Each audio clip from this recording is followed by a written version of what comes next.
A memorial hall commemorating Korea's government in exile, which was established in China during Japan's colonial occupation of the peninsula, will soon be established in Seoul.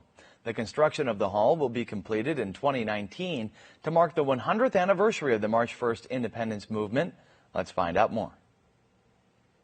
The Korean government in exile was set up in Shanghai, China, shortly after the March 1st independence movement in 1919. There is still a memorial hall of the Korean government in exile in China, but South Korea has no such facility. So the Seoul city government has announced its plan to establish the nation's first memorial hall of the government in exile by 2019, which marks the 100th anniversary of the March 1st independence movement. The memorial hall will be situated at the site of the Seodaemun-gu District Council, next to Seodaemun Prison. The 5-story building, 1 basement level and 4 ground floors, will measure 5,000 square meters in total. 프랑스 혁명 100주년에 에펠탑이 섰습니다. 미국 독립선언 100주년에 허드슨강에 있는 자유여신상이 섰습니다. 역사를 잊은 민족은 미래가 없기 때문에.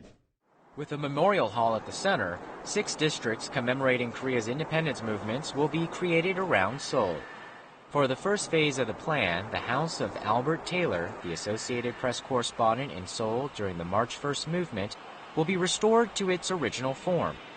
An historical heritage trail will be created around Mount Namsan by setting up signs and structures that point to the office of Japan's resident general, which was located near the mountain. The Seoul city government will also increase support for Korean independence fighters and their families starting this year. The greater assistance includes the expansion of a full scholarship program for descendants of the patriots who enter the University of Seoul.